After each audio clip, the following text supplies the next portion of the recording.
जैसा कि आप लोगों को बताया गया कि समता सैनिक दल के प्रदेश अध्यक्ष श्री पीटी सिंह अशोक के साथ अपनी पूरी टीम के साथ, जिसमें कि बाराबंकी के जिलाध्यक्ष और सीतापुर के जिलाध्यक्ष सहित हम लोग यहाँ एक कार्यक्रम करते हुए आपके बीच में आए हुए हैं।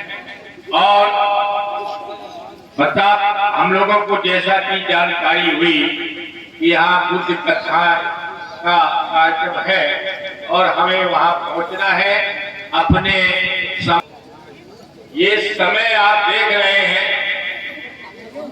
काफी समय भी हो गया है, कथा भी शुरू होने जा रही होगी। हम आपका ज्यादा समय नहीं लेना चाहते हैं, लेकिन मुख्य रूप से बता देना चाहते हैं, ये बताना चाहते हैं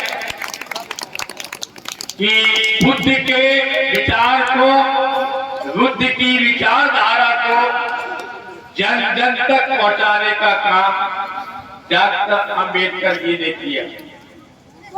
बुद्ध के विचार बहुत पुराने विचार, पुराने विचार माने जब से सभ्यता का जन्म हुआ। आप में से बहुत से पढ़ने लिखने वाले लोग पढ़ते होंगे कि सिंधु घाटी की सभ्यता के जनक, सिंधु घाटी की सभ्यता में पलने वाले लोग बुद्ध थे। आपको ताज्जुब होगा कि बुद्ध जी का जन्म तो ईसा के 600 वर्ष पहले होता है और सिंधु घाटी की सभ्यता ईसा के 3000 साल पहले थी।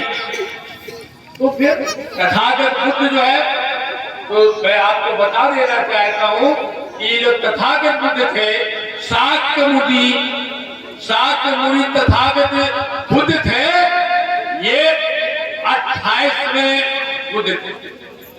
इसके पहले 27 बुद्ध हो चुके थे और ये बुद्ध की परंपरा सिंधु घाटी की सभ्यता से लेकर के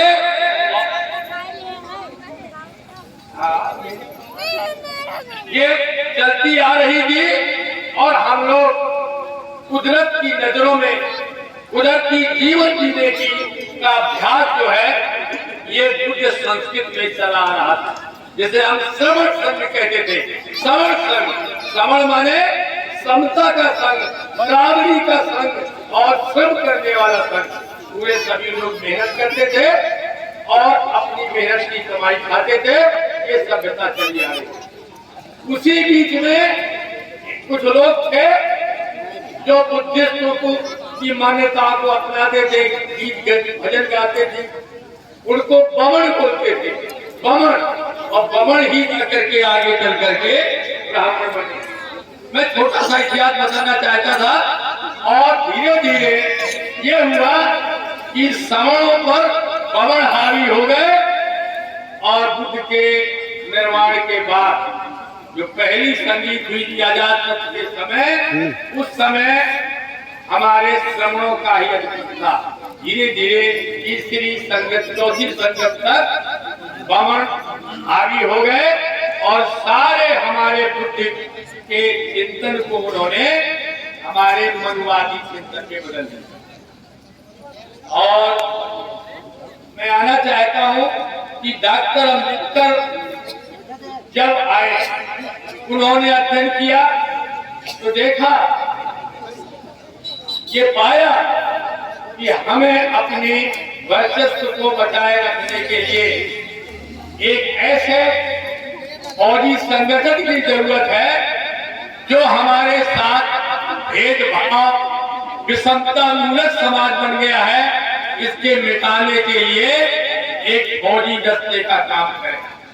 उन्होंने, आपको पता होगा, महार तालाब जिसमें कि जानवर पानी पीते थे, पेशाब भी करते थे, उस पानी के छूने का अधिकार नहीं। ये हाल तो ब्रिटिश पीरियड में डॉक्टर अंबेडकर जी ने ये तय किया कि हमें ये अधिकार तो मिलना चाहिए, बराबरी का अधिकार मिलना चाहिए।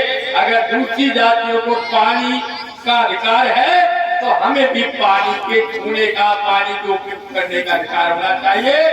और उन्होंने फिर जो है अपने लोगों की समता स्थापित करने के लिए एक सैनिक संगठन का गठन किया, जिसका नाम है समता सैनिक दल।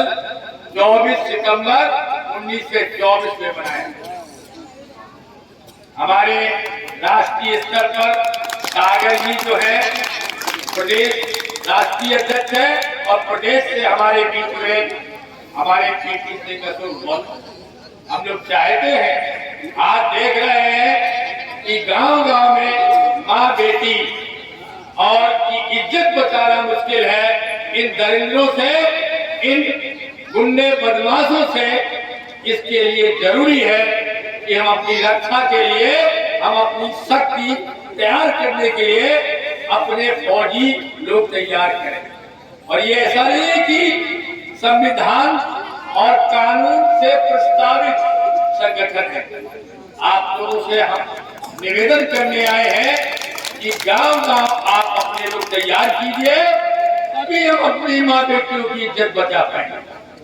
और बुद्ध चिंतन को अपने मुक्ति के लिए, महिलाओं की मुक्ति के लिए, दलितों के मुक्ति के लिए, पिछड़ों की मुक्ति के लिए और अल्पसंख्यकों की मुक्ति के लिए आवाज बुलंद कर पाएंगे। और ये हमने नहीं किया तो निश्चित रूप से जो हो रहा है आप देख रहे हैं, पूरे हिंदुस्तान में जो जायजती हो रही है वो बढ़ती जा रही है। इसकी वजह यही है कि हमने समता सैनिक दल की सत्य पर विश्वास न करके उसको बढ़ने दिया। तो मेरा आपसे निवेदन है कि गांव-गांव में समता सैनिक दल तैयार कीजिए। हर घर से एक बच्चा समता सैनिक दल के लिए तैयार होना चाहिए, जो आपके लिए जगह जगह मुसीबतों में खड़ा हो सके। आपके सामने कोई समस्या आती है, आप हमारे समता सैनिक दल कार्यालय को इन्फॉर्म करेंगे, हम स्थानीय लोगों को वहां पहुंचाएंगे और हम भी दल के साथ लखनऊ से आपकी मदद के लिए आ जाएंगे और लड़ेंगे उन दरिंद्रों से, उन गुंडों से, उन बदमाशों से। तो दोस्तों, आपसे निवेदन है हमारे बुद्धिस्ट साथियों से कि अपनी आत्मरक्षा के लिए समता सैनिक दल की ताकत को बढ़ाइए। और हमारे जो सिपाही खड़े हैं ऐसे गांव-गांव तैयार करिए। इन शब्दों के साथ मैं अपनी बात खत्म करता हूँ। हम निकले हैं और यहाँ से क्योंकि श्रावस्ती और बुद्ध का जो क्रीड़ा स्थल है, सारनाथ सब नजदीक है। इन जनपदों में आप जहाँ कहीं भी जिसका जो परिचय है,